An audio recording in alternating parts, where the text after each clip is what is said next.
Hi, and welcome to another program by the Whole Family Foundation. My name is Melanie Parker, and I'm the founder of the Whole Family Foundation. And we exist to support families who have someone with a disability in their family, and that can be an adult, a child, a grandparent, could be anyone in the family, and disability loosely defined. And our goal is to empower and educate these families to have the resources that they need to thrive. And so each month we've been doing programming specific to different topics, and all of those programs can be found on our YouTube channel, which you can access through our website, which is www.thewholefamilyfoundation.com. Under the resources tab, there's a lot more information. At the bottom of the page is a link to our YouTube channel. So we hope this information is really helpful. Please like it, please share it. Subscribe to our channel so that you can get other great information about other programs and events. We are also on Facebook at the Whole Family Foundation VA. You can follow us there for upcoming events. So this month, we are so excited to have one of our own board members, Charlie Atwill, who is a certified financial planner, working with us to help do not deep dive, but a general overview of what do you do as an adult if you suddenly become disabled? What are some great financial steps that you can take to preserve the financial integrity of your family and your financial future?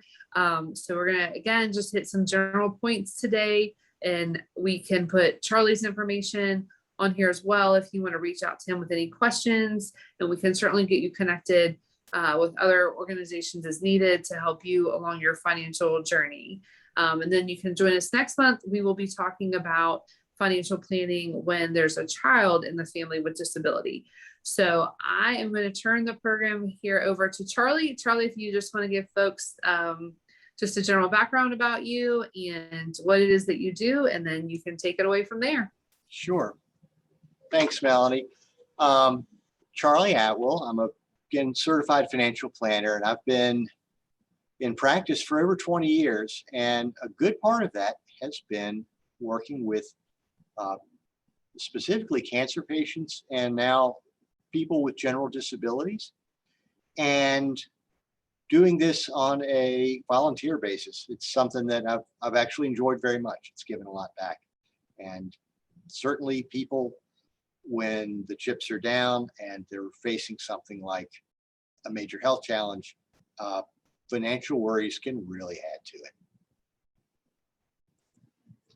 So I thought tonight we would take a look at what, in my mind, are just the basic baby steps, if you will, to get your financial house in order when you're faced with some sort of disability, whether it's permanent or long-term, or a family member.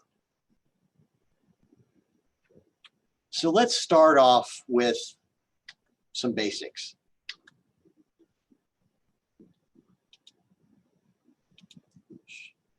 All right, common challenges. The worst part about a health crisis can be the financial challenges that come from it, that compound everything else you're dealing with.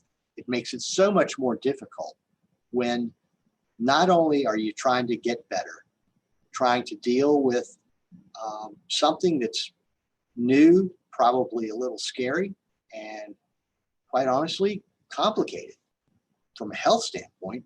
And then on top of that, you've got financial issues that maybe you never dealt with before, and they come quickly.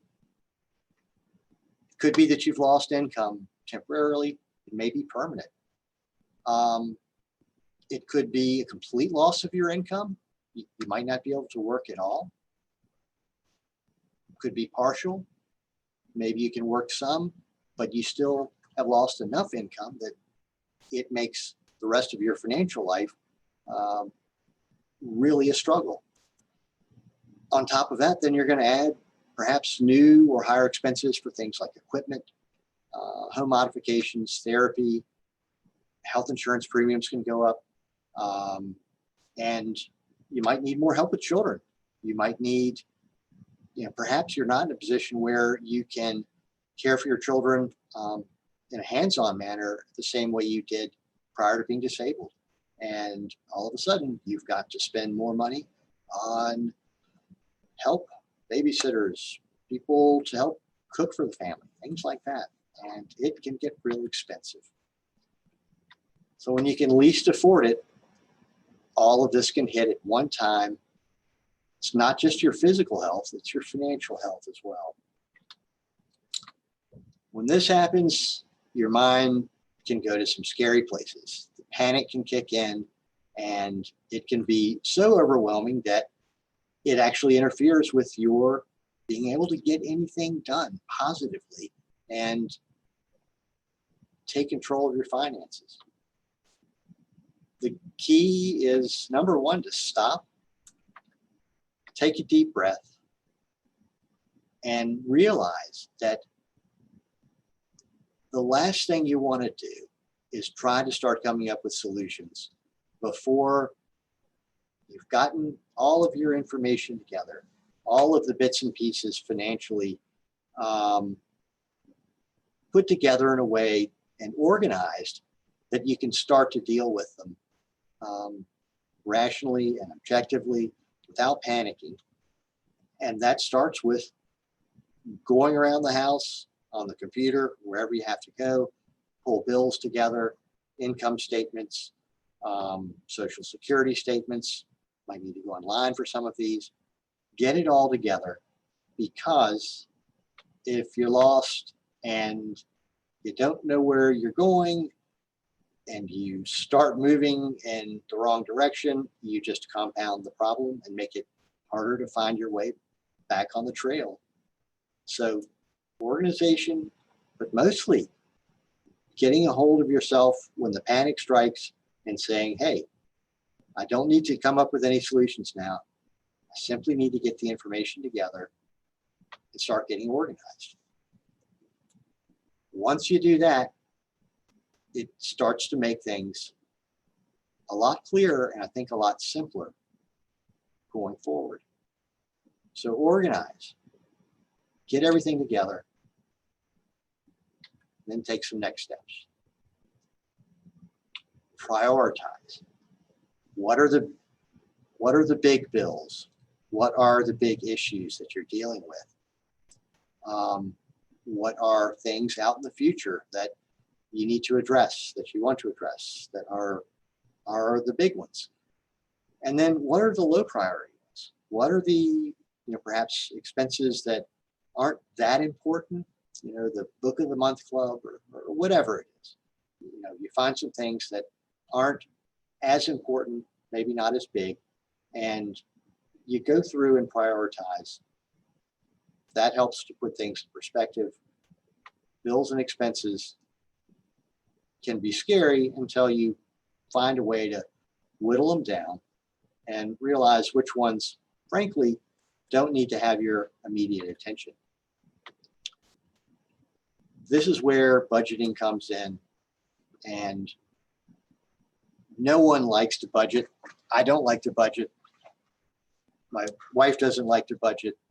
Most of my clients don't like to budget. It's not fun, but once you get it in place, it's probably the single most important thing you'll have to help navigate forward and get some control over finances. Without it, it's, I won't say impossible, but it is considerably harder to make any kind of progress. Plus, once you have a budget, it does, I think, tend to make some of the fear factor of your financial future a little bit less scary. And a budget doesn't need to be complicated. It doesn't necessarily have to be on a computer.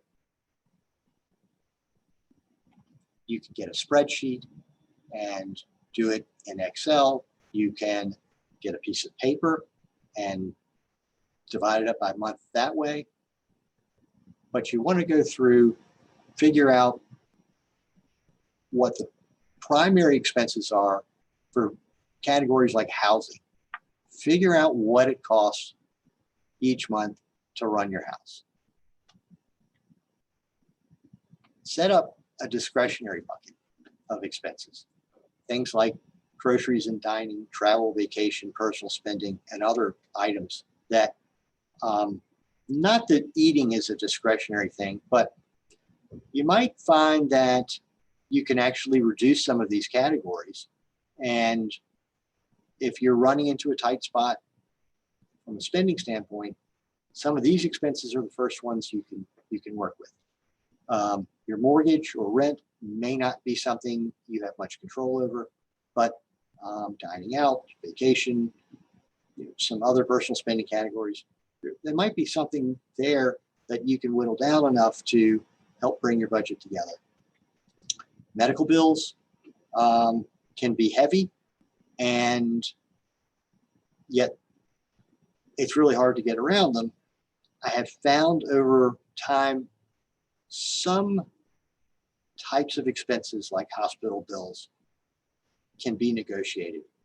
And one of the big mistakes people make is not picking up the phone and calling a hospital that, they've got a business department.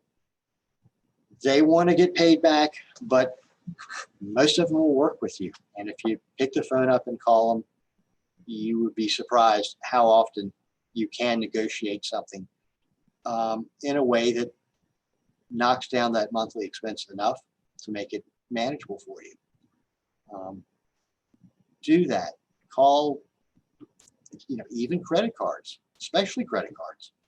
Pick up the phone, call them, and see if you can't negotiate a lower interest rate or something like that.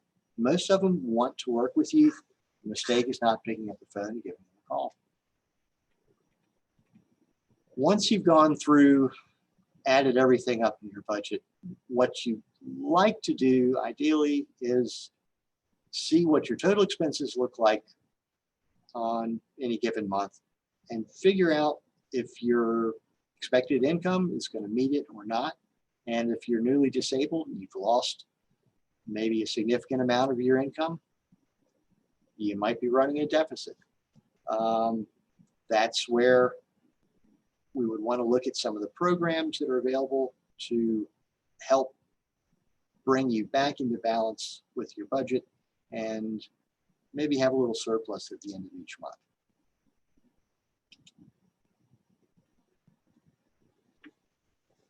Replacing income is a big topic, but it's not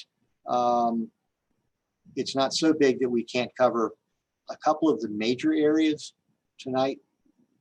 The federal government programs that frankly are the most common and the most utilized and probably the most helpful are SSI, which is Supplemental Security Income, which is really designed for people that have virtually no assets, no income, and simply have very little work history and would not otherwise be able to get something from Social Security as far as a traditional disability benefit. SSDI, which is probably a little bit more common, is for people that have typically 10 years of working and adding to Social Security. Once they've developed 10 years of a Social Security history and 40 quarters of Social Security contributions, that puts them in a position where SSDI is a good option.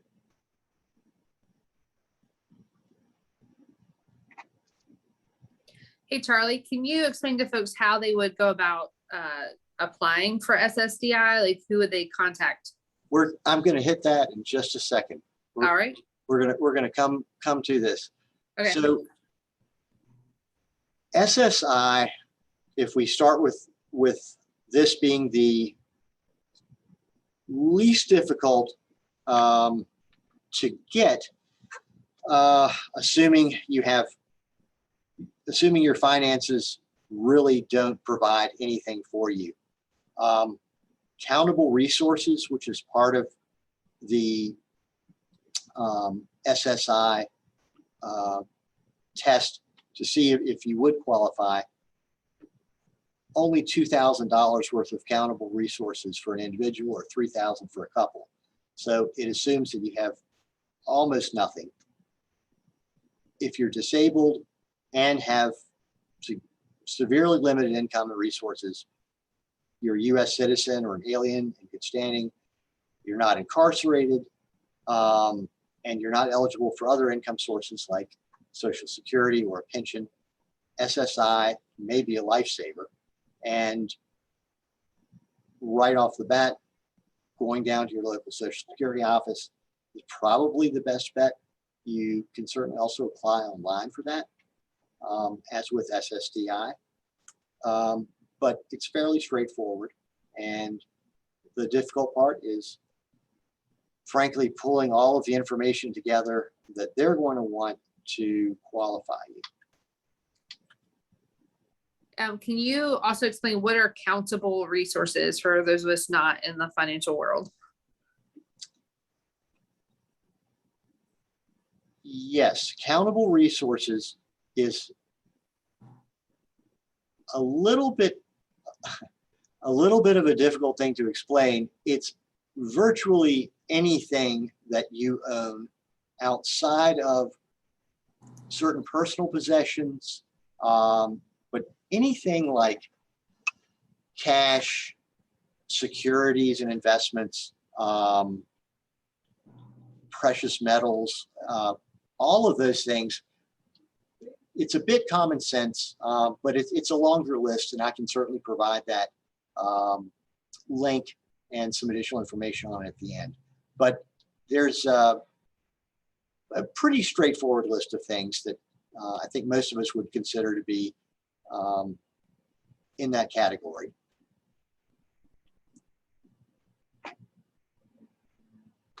SSI for a couple only provides, as of 2021, just under $1,200 a month. It's not taxable, but that's it.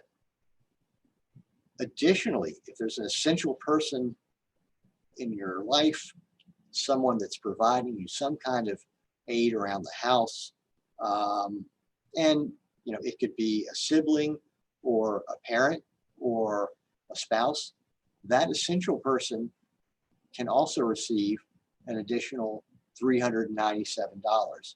So that can help offset some of the expenses of being disabled, but it's still a relatively small income source in the big scheme of things. SSDI, the more common of the income sources from a federal standpoint, is tied to your Social Security. And as your Social Security contributions add up over time and your Social Security retirement income benefit increases, the disability income will increase as well. So if you're relatively young and you don't have, let's say, 10 years of earnings that have been taxed by Social Security, you're not going to qualify typically for SSDI. If you're a little bit later in life and you become disabled, then that becomes a little bit easier, as long as you've earned $58.80 a year over that 10-year period. No short-term disability benefit, no partial disability. It's pretty strict. You have to have a significant permanent disability that prevents you from working. And it's possible that you can have some gainful employment, but it's extremely limited. Very rarely are you going to be able to work much at all and have any SSDI benefit. The benefits range from $800 to $1,800 a month. As you get older and your earnings history gets to be larger, that benefit can go up, sometimes over $3,000 a month. But typically, the range is in the $800 to $1,800 range.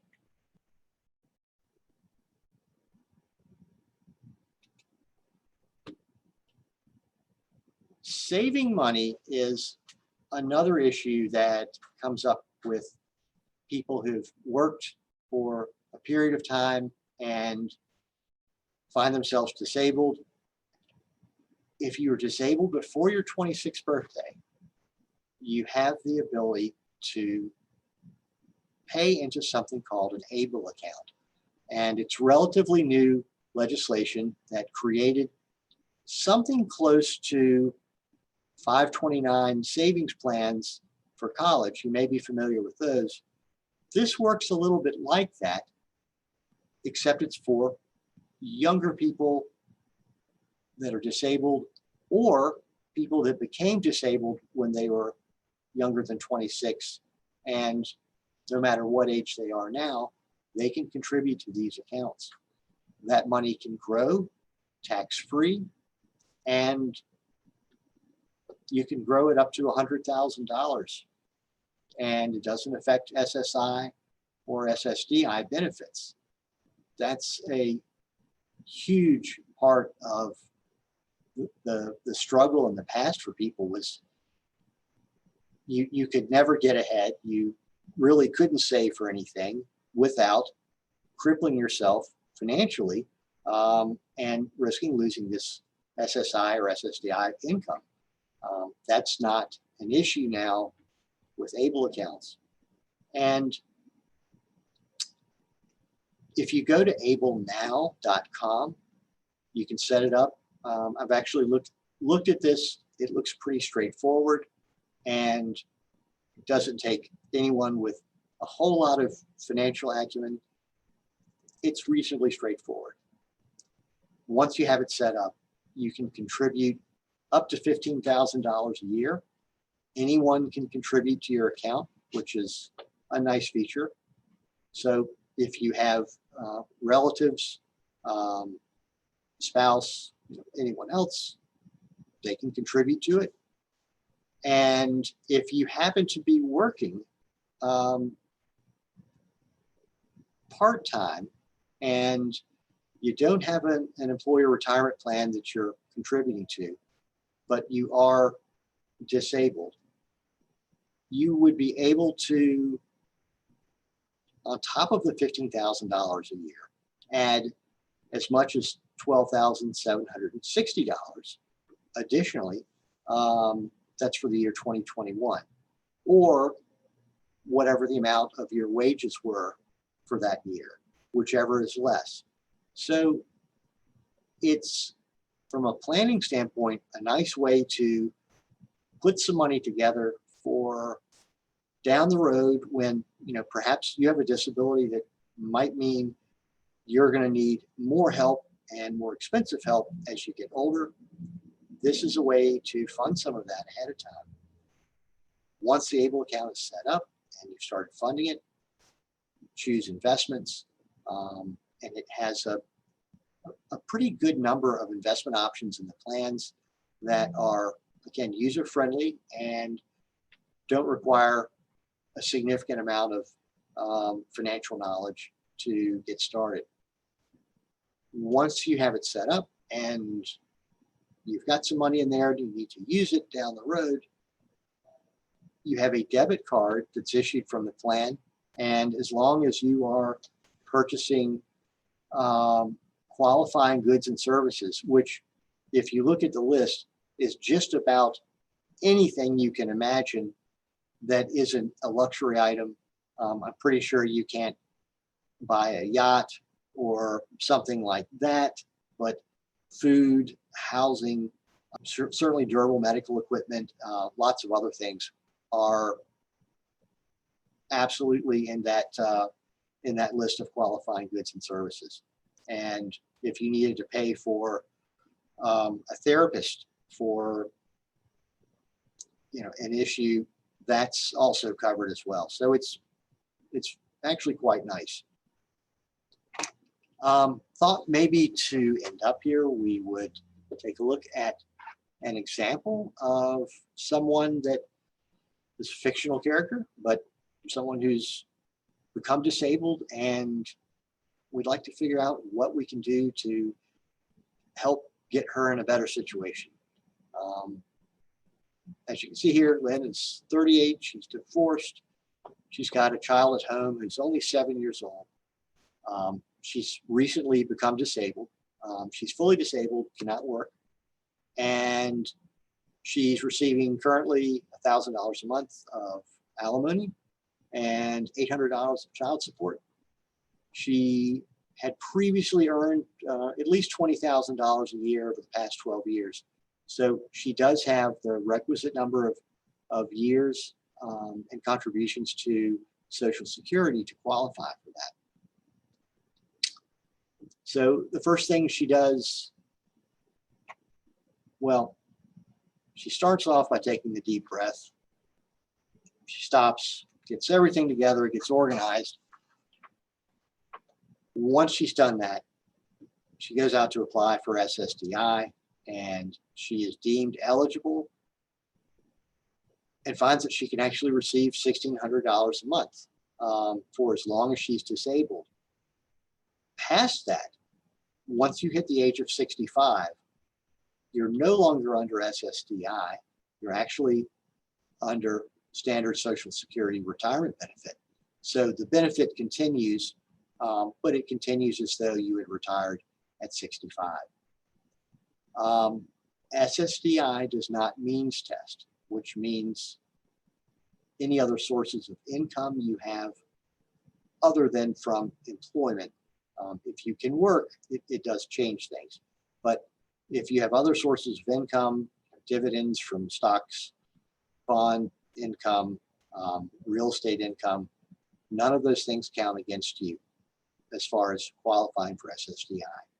So in this case, Lynn would, even though she's receiving alimony and child support, would receive a full SSDI payment. The child support is helpful, but she still has a lot of bills to pay, and because she's got a minor child at home, she actually qualifies for a benefit in addition to her SSDI payment, $800 a month or 50% of her primary benefit also. So that combination ends up being $2,400 a month on top of alimony she's receiving. So she's figured this out, says, all right, I've got an extra $2,400 a month coming in. It may not cover all the expenses that I'd like to. I'm not making as much as I did when I was working, but it's a step in the right direction. She gets organized and looks at her expenses and says, okay, this is going to be tight. Let's take a look again at her budget. So the income ends up being right around $50,000 a year. And we're going to assume, for the sake of argument, that all of this is after taxes, just to keep the numbers relatively simple. We'll go down to the bottom. Again, take a look and see, well, we've got what looks like deficits for the entire year. At the end, the total deficit is just under $9,000. With alimony, child support, and SSDI, Lynn has right around $4,200 a month, or just right around $50,000 a year. And we'll assume this is all after taxes. We go to the bottom and we see total expenses estimated for each month and for the annual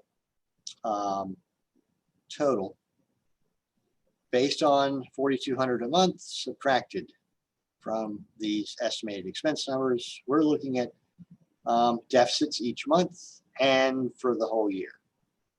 Lynn doesn't want to have deficits. She really would like to have a little extra money at the end of each month and feel like she's got enough control over her financial situation that she's not going to be running out of money before she runs out of month. The first place we start to look, if we're going to maybe reduce some expenses, at least initially, is what we call our discretionary bucket. And Lynn's not spending a lot here, but maybe right off the bat, she goes, maybe I can knock $100 a month off of groceries. And let's see, $100 a month, that's $1,200 a year. It's a good start. Personal spending, maybe I can knock $50 a month off. Let's see what happens. All right, another 600. And we're starting to see the deficits come down. So Lynn's been able to knock a little bit off. You know, we had something over $8,000 as a deficit before. She's able to reduce some of those expenses on the discretionary side.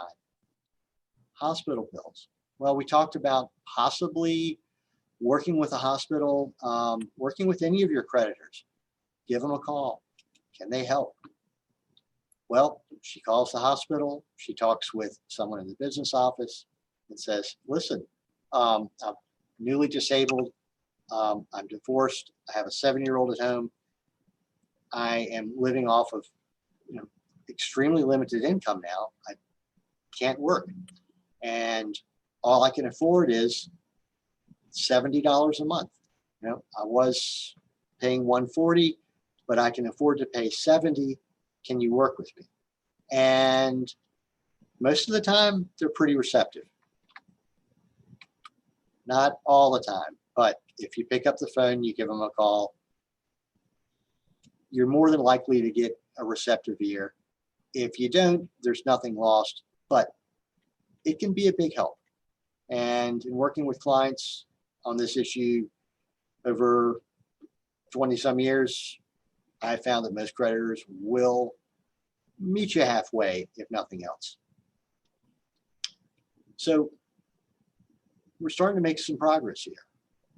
Now, Lynn's not to a point where she has enough income coming in, at least projected, to meet all of her expenses over the course of the year.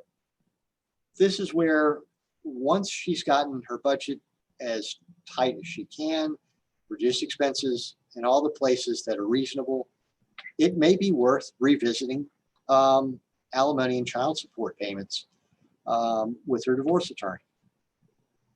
I don't think many judges are going to, I don't want to practice law here, but I think you, again, will find a receptive divorce court that would look at something like this and say, this person's done everything they can to reduce expenses and is still going to be unable to take care of herself and her child. That may be grounds for increasing that alimony and child support payment. It's rarely one thing that fixes it all. It's usually a combination of many different places where you make marginal changes to expenses, marginal changes to your income where you can, and organizing around it. Doing these things can start to make a financial health crisis something that's manageable and maybe something you can live with long term. It's not easy. It's not easy to do alone, but working with someone, and certainly I and plenty of others are happy to answer questions and be of help where you need it. I think can take some of the panic and fear and frustration away and bring it together so that you're able to handle it and take care of yourself and your family. Thanks, Melanie. Well, thank you so much, Charlie. I think that was really helpful, especially to see it broken down in a realistic way. And no one loves budgeting that I've ever met anyway, but I can see for sure, can see for sure, based on your example with Lynn, how that totally brings it all together. And can you let folks know what your best email address is if they have any questions for you? Sure. It's Catwill, which is CATWILL at AFCGLLC.com. Happy to chat with you. Wonderful. Thank you so much. Thank you. I hope you all, absolutely. I hope you all stay tuned next month as well for our program on how to plan for the financial future of your disabled child. And we will hopefully have more resources, including Able Now, available to help with early planning for these kinds of things for sure. Again, you can find us at thewholefamilyfoundation.com. You can reach me at melanie@thewholefamilyfoundation.com as well. Thank you so much for joining us. And Charlie, thank you as always for all you do for us and so many others. Have a good night. You too.